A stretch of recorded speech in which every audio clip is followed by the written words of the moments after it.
Hello lovely people, welcome to the Geek of it. I am Penge and welcome back to Steve Jackson's Sorcery. So here is Heroic Keith, the newly named hero Heroic Keith. I think it's a good name. Last time out we went to Tanti. We had a pint with an old man. He gave us a kind of weird fruit thing. We came through the forest. There was a person who we suspected was a witch, then I was sure wasn't a witch, and then turned out to be a witch. But because we'd let her out of a cage that she'd been imprisoned in, and then we gave her some food, we shared our food with her, she didn't kill us. Which is nice, that's good. I mean, not being killed is good. And then we fought a kind of big rat bear thing and we won, but we have been a little bit damaged. We were on 14 stamina, we were on full health.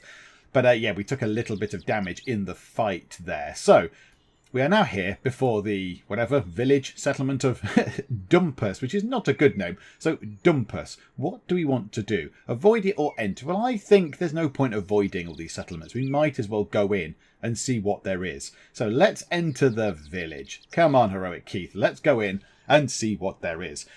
Today has been a short day with few true dangers. Really? In this day? Well, obviously the day has started in the previous part. In that day, you have been nearly killed by a witch, potentially, although you weren't because you did the right things, but she could have killed you. That was dangerous. And then a giant rat bear has decided to cut you apart with its razor-sharp claws. I would say they're both true dangers. With a decent meal and a night's sleep, your next day will start auspiciously. So you begin the gentle climb down into the village. You follow the path down into the village, passing a sign which declares it to be Dhumpus. I know, it's written in massive letters on the floor over there. The streets are thin and narrow and the buildings have been set close together, as if trying to withstand a storm. There is a terrible smell hanging in the air. All in all, it seems an unpleasant place. Oh, good. Well, isn't this fun? Okay, explore the town, talk to the villagers, or find an inn. Okay, I don't want to find an inn just yet. I imagine that option will still be there a bit later on. Talk to the villagers or explore the town. Let's explore this smelly town. Okay, halfway along the track you come across a couple of merchants' huts. You browse for items worth buying with your 8 gold pieces. Your attention is taken by a finely woven skull cap, a finely crafted sword, and a small bag of provisions. Okay. Examine the skull cap, buy provisions, or examine the sword. Well, let's examine the skull cap. What can I do with one of those?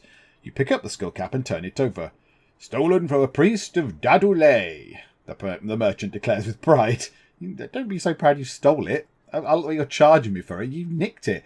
5 piece of work. 4 gold pieces.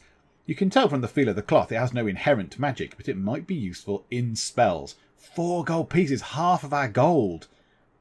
Just for a skull cap that allows me to do what? Will it improve my magic overall? Or is it useful in one particular spell? I'm not entirely sure. Try it on. Okay, maybe that'll tell me. Maybe it'll tell me what spell it'll be useful if I try it on. Now, I'm okay if I have to buy it. That's probably no bad thing. If I try it on and he says, grr, I'm cross. Okay, you place it on your head, but you feel nothing. You take it off again. Okay, a skull cap. A skull cap. What do I need a skull cap for? Let me go and just find what a skull cap... Oh, no, was that it? No, let me go and find what I need a skull cap for. Is it a useful thing? Tell. To activate this spell, the caster must wear a cloth skull cap. The user may then read the mind of any intelligent creature nearby, learning its weaknesses, the contents of nearby rooms, and other such details. Okay, that's rather cool. Yes, I think we buy ourselves a skull cap to make us psychic. Yeah, I think 4 gold pieces is good for that. The other thing was a sword, which presumably would help with combat, but we do have our magic armband for combat, which we got from the witch. We got from Aliana, the witch. So I think we're okay for combat. We've kind of got a combat boost with our magic armband and our regular sword.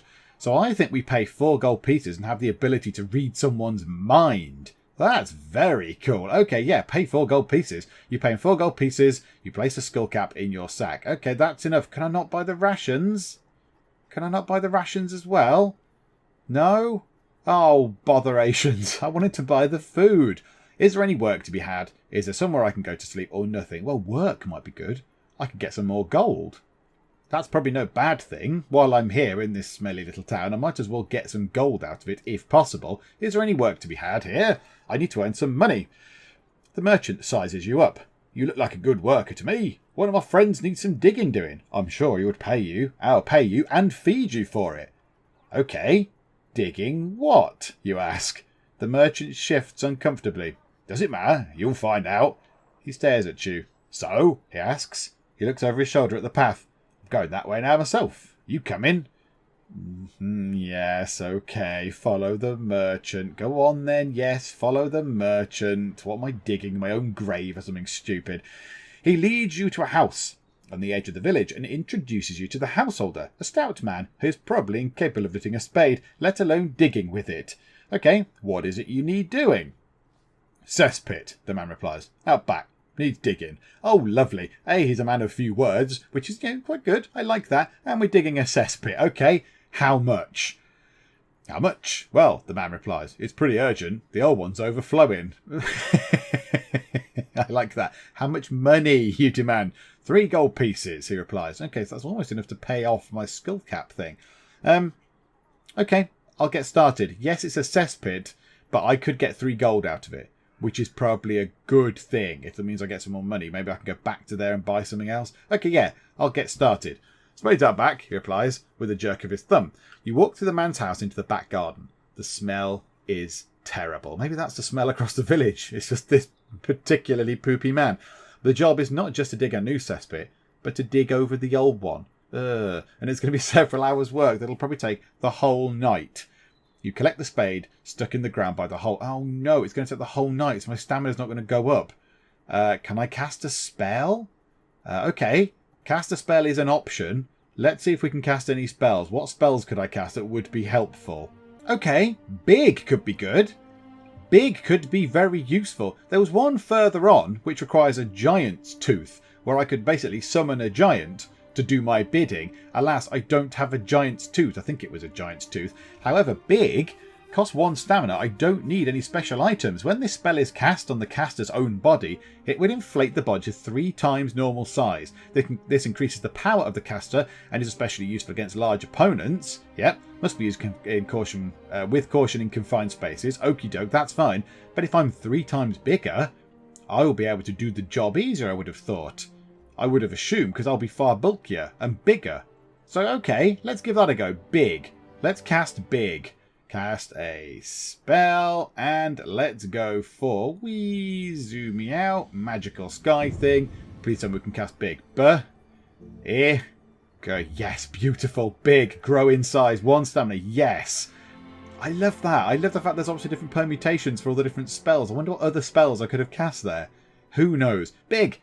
You cast a spell and wait for it to take effect. Then you feel the spade turn from a heavy tool to a mere toothpick in your hand as you swell to 3 times your usual size. You have the digging work done in barely any time. Beautiful. It cost me... I thought it cost me 1 stamina, but it's cost me 2.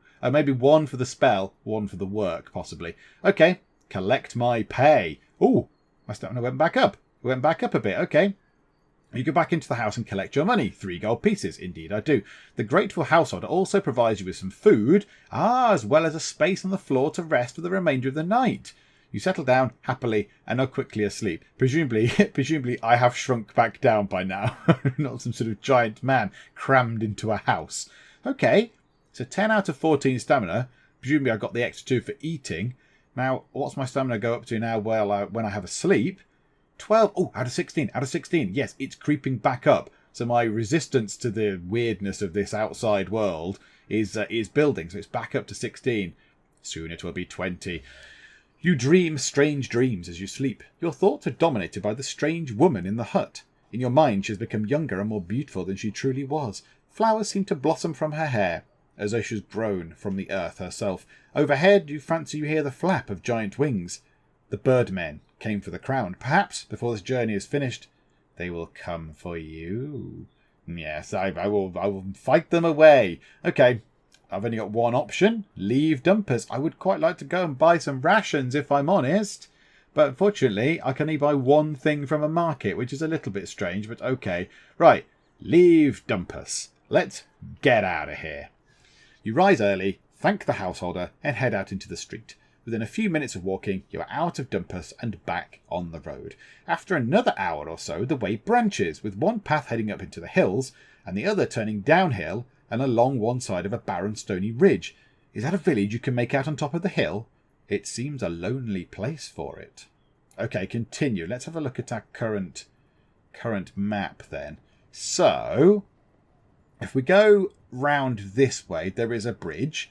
There's a big bridge. There's some mines that are abandoned. And then that takes us up that way. So we have to go that road is where we need to go. Going to here, going to Urastanti, this village on the hill, kind of leads us into a dead end. We go into here, and there's no way out. I don't like the look of that. I think we're going to go downhill. Let's head toward this bridge. Let's head toward this bridge here. Get over the bridge and get here. Get into Biratanti. I love a Biratanti.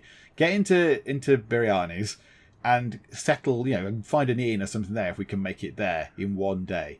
So I think that's what we're going to do.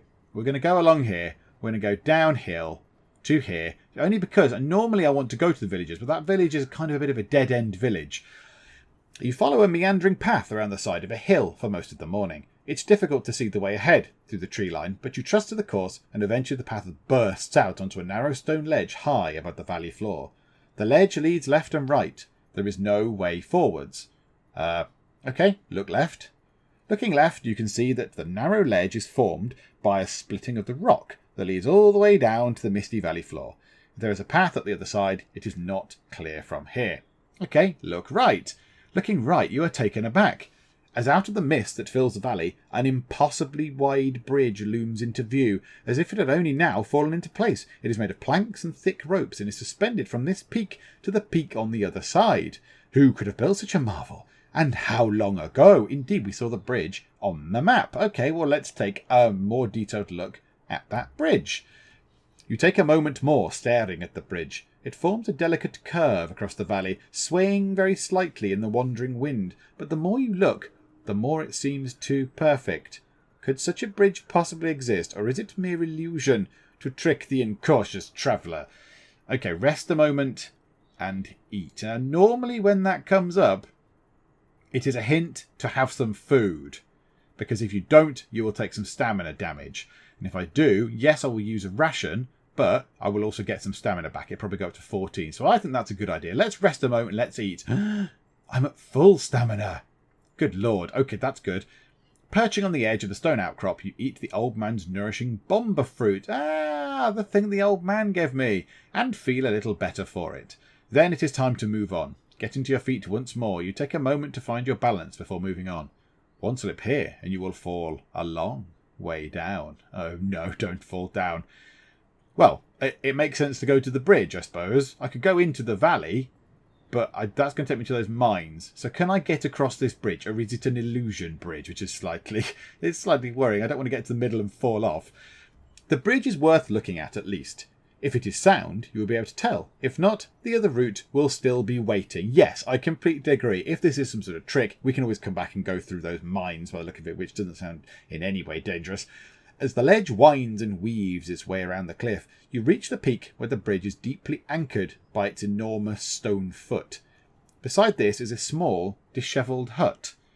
Okay, let's look at the hut. It's going to be a sort of bridge keeper of some sort, I assume.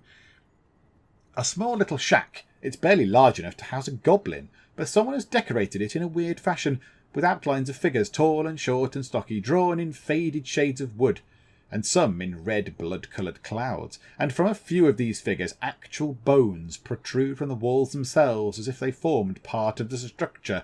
Okay, alarm bells ringing. There's bones sticking out of the wall of this thing's house.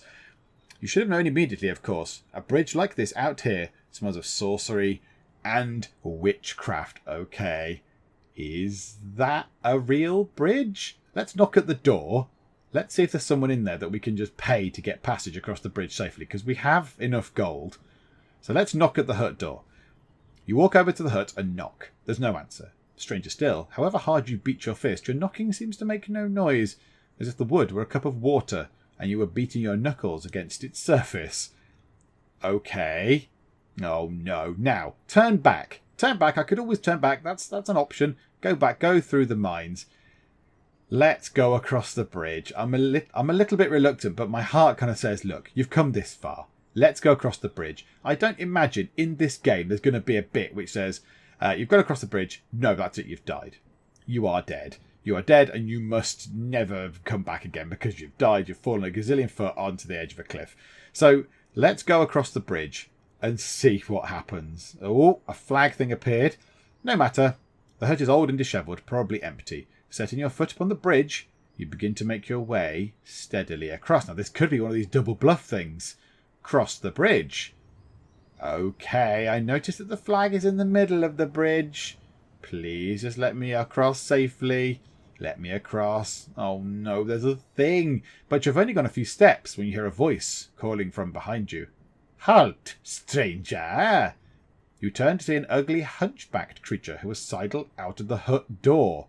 Again, the lovely, proper, hand-drawn sort of artwork. Yes, you are indeed a kind of hunchback, dishevelled kind of thing holding a stick. Okay, what do you want? Do you want monies?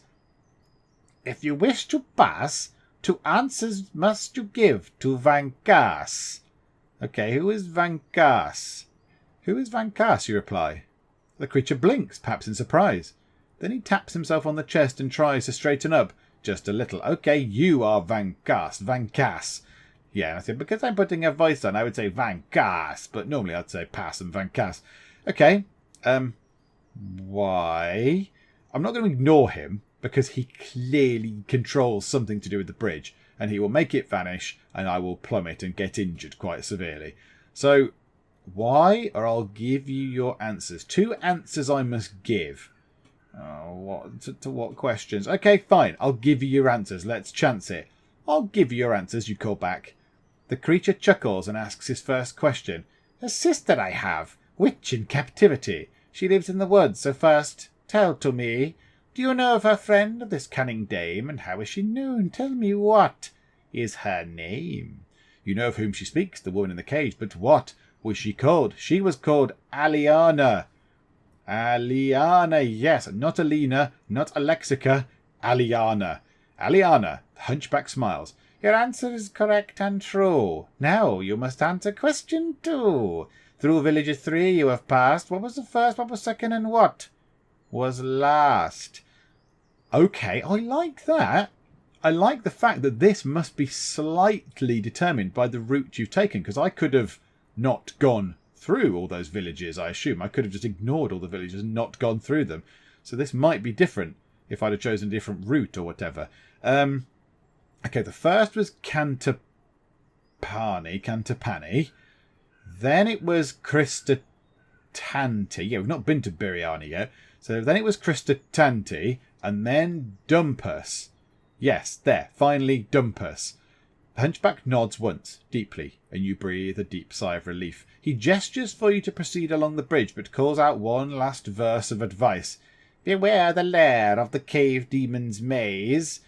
Stay to listen or move on. Stay to listen. If a crazy wizard monster is telling me some information, I might as well listen to it. You hover to listen for the rest of the verse. Okay, so in full.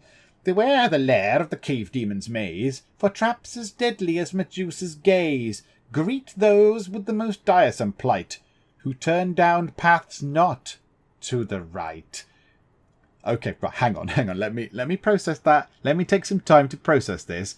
Beware the lair of the cave demon's maze. Okay, a cave demon is going to have a maze, right? Terrible traps. Greet those with the most diresome plight. So a terrible trap is going to hurt you. Who turn down paths not to the right. So not to the right would mean left or straight ahead. So when I'm in the cave demon's maze, I want to go right. Because if I turn down a path not to the right, I'm going to be greeted with traps as deadly as Medusa's gaze. So I want to go right in the cave demon's maze. Okay, must remember. Cave demon maze, right. Cave demon maze, go to the right. Okay. Thank you, creepy monster man. You call out a thank you, and Van Kaas nods once more before returning to his hut. Quickly, fearing any more traps, you hurry across the rope bridge. You're rather grateful when your foot touches the grass on the other side. You follow the path over the crest of the hill and down into the next valley. It is now late afternoon. Oh no. Am I going to be able to make it to Biryani in time? Okay, well, let's keep going. Right. Head for the town. Head for the town. Some way down the hill, you stop for a rest and sit on a boulder to survey what lies ahead. The path leads downward, and at its foot, cradled between three peaks, is a village, and quite a large one at that. Behind you, the sun is falling rapidly into the hills. It will be night soon. Okay, well, let's approach the village. Your heart swells. A village might mean a chance to restock on provisions, which would be very useful. You hop down from the boulder and make your way forward when an overhanging branch touches your face and you hear a lively chirping. Okay. I don't like it. An overhanging branch touches my face and I hear a lively chirping. I'm going to freeze. I'm going to stay perfectly still. What's happening? You freeze. Hovering by your shoulder is a small creature the size of a bird. It is childlike but very thin, with green skin, and it flits about you on transparent wings. It seems friendly enough. It even lands on your shoulder, its tiny clawed toes pinching slightly. Okay. Well, let's be nice to it. Let's talk to it. Yes, let's have a chat. Greeting. Oh, no, it's me. Greetings, little creature. And hello to you, the creature replies, chirping. My name is Jan. Okay. You're like a little kind of fairy sprite thing, with no pants on, but nice wings. There we go. What are you and what do you want with me? Well, let's ask what he is. What are you? The creature does a backflip and gives a low bow. I'm a Minimite. Pleased to meet you. It reaches out a tiny hand and shakes your earlobe. Okay, well, I might as well ask him about the village. What can you tell me about the village? You point down the valley. Is it safe? That's Shamutanti, and it's very safe. It's the largest village in the whole of the Shamutanti Hills. Every traveller who comes this way spends at least one night there. So it's a little bit expensive, especially for Minimites, but pleasant enough. The creature starts hopping up and down. Come on, it grumbles impatiently. Let's get going, can't we? Okay, what do you want with me? What do you want with me? See that village? The creature replies. Last time I tried to go through, they told me I wasn't welcome, so I wouldn't mind some protection. Okay, I'm not going anywhere until you've gone. Let's get going then. I can protect you, or where I'm going is dangerous. Well, he might pay me. He sounds like a clever thing to pay me. He might give me lots of monies. Yeah, okay. I can protect you. It's fine. I'm quite good at this sort of thing. I can protect you. The creature squeezes your shoulder gently. It's like having a spider trying to burrow into your skin. I don't want that. The creature flits to your other shoulder once more. You're not in any hurry, are you? It observes. Do you want to sleep out in the rough? I'm not going anywhere until you've gone. Well, let's get going then, or where I'm going is dangerous. No, let's get going. Well, let's get going then. The creature shakes you by the ear in excitement, and you set off along the path once more. You descend into the bowl of the valley. The hills on either side are toweringly tall, and throw the village into deep shadow. It would seem a very gloomy, threatening place, but from the streets come the distant sound of laughter and merriment. Okay, it sounds pretty cool. I'm not going to sleep outside. That's a bit silly. I've got a great big sound thing here where I can buy provisions and probably get an inn and all sorts of other cool stuff. Let's enter the town, even though it's going to be late. You continue along the path. The sounds of festivities grow louder. It's almost spooky here in the shade of the valley, and after so long on the dire road, the people in this village seem to be enjoying themselves. See? The Minimite on your shoulder remarks. I told you it was a happy place. Jan, what's going on? Are they bewitched? Jan shakes his head. No, if there was magic, believe me, I'd know. This is the festival of the young. Okay, well, what's that? Well, take a look. Jan waves a little hand around the village. The idea is that once a year the children are allowed the freedom of the village. It is a time of great fun and lots of pranks. It becomes quickly obvious what he means. You pass the first few buildings where you find a number of children sitting in the street, drinking ale from deep mugs. Good job, kids. Further on, a young boy is holding an old woman over his knee and is spanking her. Okay, a bit weird. On the other side of the street, a group of boys is fighting outside a hut with a sign that reads Glandragor's Tavern. It is all complete mayhem. But yeah, now if I go and rescue the old woman, she might give me something, but then the kids might all rise up against me and say, boo, you're not taking part in the celebration. I'm going to rescue her, though. I'm going to go and tell the kids to stop it. You strike... Oh, no, I don't want to do this. Oh, no, I've only got one option. I don't want to do it. You stride over to the boy, intending to rescue the woman, but at the sight of your manner and sword, the boy puts her down and gets to his feet. And what are you about? He demands. I'm the leader of this village for today, and I say, get to bed.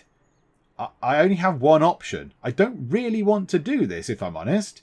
Heroic Keith is not about hitting children, but okay. This is going to go horribly wrong, isn't it? Bop. Let's bop a child. Oh, no.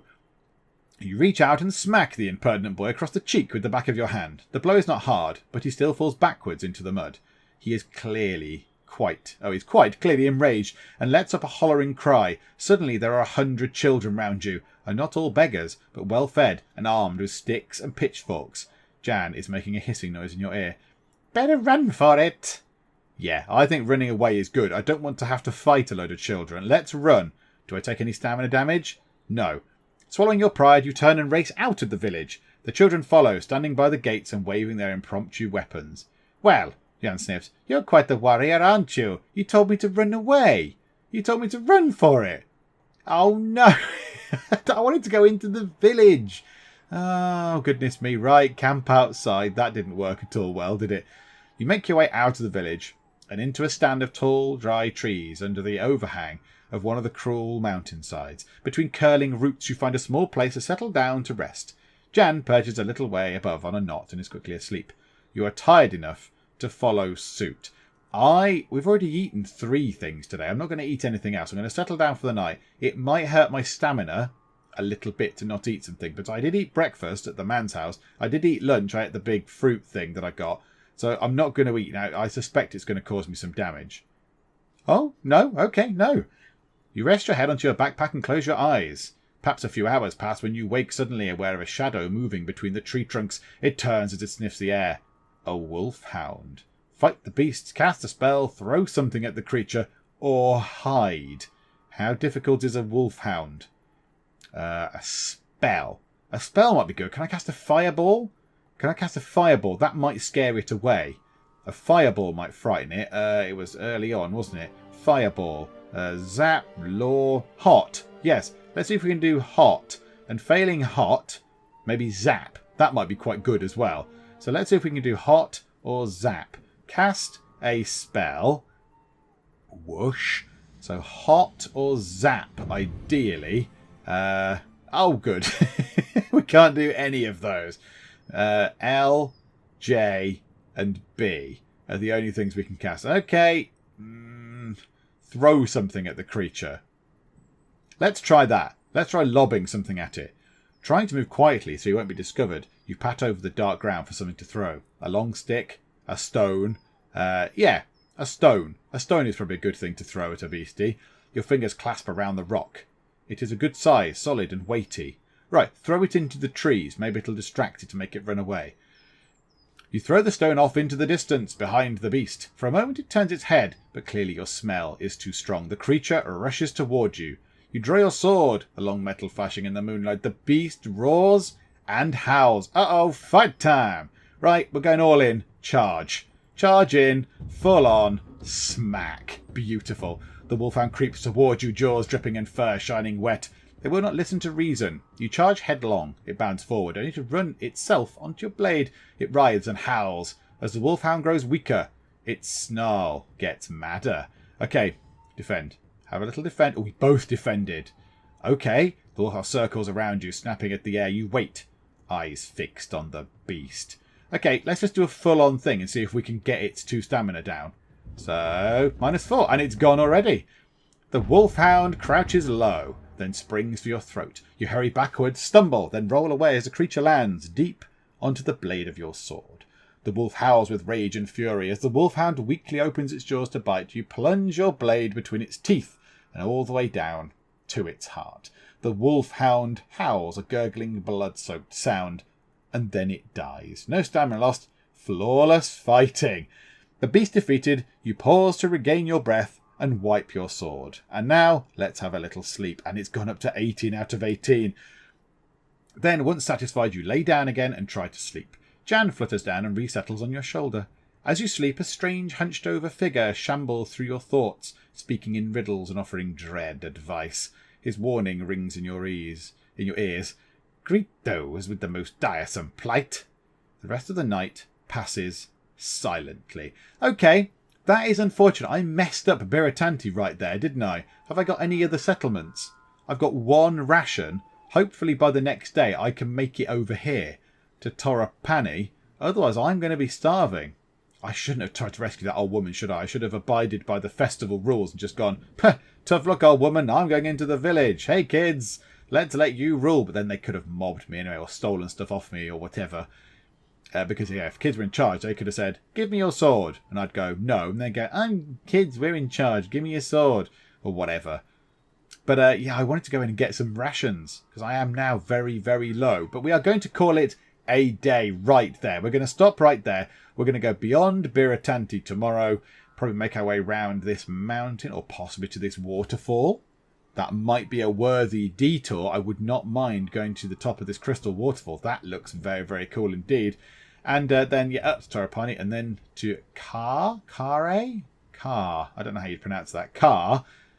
And then that probably would be it, actually, for Sorcery 1. If I survive, if I make it that far, I might not make it there. I might be dead. Something stupid might happen. What is this thing here? Like a mine shaft in the hills? I don't know. But yes, that is all for us to find out. As ever, if you have enjoyed this, please do leave a like. And if you're not subscribed, please do subscribe to keep up to date with Sorcery and other things we do in the Geek Cupboard as well. But for now, thank you very much for joining me in the Geek Cupboard, and I will see you next time. The pyramids was built far away, the terracotta was built far away, and the Great Wall was built far away. Far away sounds like a very good place to go, doesn't it? Greece! You handsome devil, Alexander. Hello there. King Nipplehead is not at the bottom of the table. I'm above him. Oh, and that was a rather ill-advised move.